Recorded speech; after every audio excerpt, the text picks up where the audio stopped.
Often in the evening, when the stars were still pale in the sky, the boys would see the girls skipping at the other end of the street. As many as 10 or 15 of them jumping gracefully over a regularly turning rope. The boys would slink up nearer and nearer to the skipping girls. The girls would occasionally glance disdainfully at the boys, but in their hearts they wished they'd come closer. With a defiant shout, weakened with the tone of a shy shame in it, a boy, bolder than the rest, would jump in merrily. The rest would follow him, and joyous faces of boys and girls would shine out of the thin, dusty clouds raised off the road by the beating of the skipper's feet dancing in the way of peace. Tired of skipping, someone would suggest a ring. Boys and girls, their shine is gone, would join hands in a great ring. A girl, pretending to be weeping, with her hands over her eyes, standing in the centre. Older people, the men smoking, the women knitting or gossiping, would stand at the doors and watch the circling ring, singing as it circled. For Jenny is a weeping, a weeping, a weeping, for Jenny's a weeping on a bright day.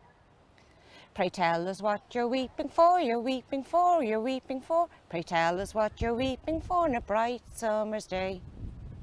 I'm weeping for my lover, my lover, my lover. I'm weeping for my lover on a bright summer day. The girl in the centre of the ring would answer. Or the ring would stand still with the arms held high while a player would dart in and out of the ring under the upraised arms of the circle of boys and girls, sang in a metre livelier than the first tune. In and out the window, in and out the window, in and out the window, as you have done before. Stand and face your lover, your lover, your lover. Stand and face your lover as you have done before. Shy, grey-eyed Jenny Clitheroe, with her curly head hanging, stood before Johnny.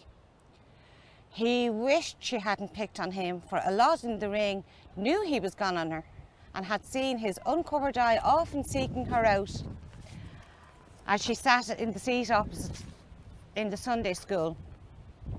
And his face went scarlet as he heard the titters of the ring. Chase them all around Dublin, as you have done before. Johnny made off round the circle of players, dodging in and out under the upraised arms, with Jenny hot foot after him. For a while he kept well in front, then slowed down so that she could catch him, but dodging her at the last moment, so that she had to fling an arm round him. Pretending to struggle, he managed to give her girlish body a sudden and affectionate pressure, releasing her at once when the ring shouted, "Oh, Johnny, fie for shame!" So, in a cute and gentle way, this play and these songs touched the time when the girl would long to let him kiss her with the kisses of his mouth, and his banner over her would be love. Or, best of all, when the boys had come back from school, when they had done their home lessons and had come out into the street to get what fun they could, some of them, with suitable sticks, would start a game of hurley. Others would rush away to return with old legs of chairs, ash plants with crooked ends, walking sticks, or a rib of a big box pared at one end to give a grip. Opposing sides would be chosen and the real game would start. One group striking the ball up, the other group striking the ball down the street, pushing and cursing when the game went against them, and shouting and cheering when a goal was scored.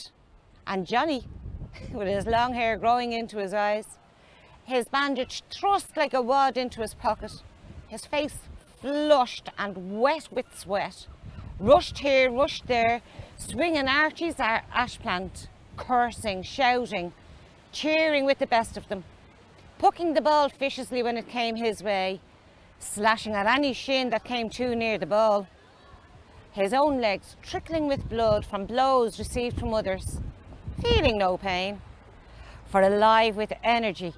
Hunger was forgotten, time had stopped, and his voice rang loud in the chorus of the Song of the Street.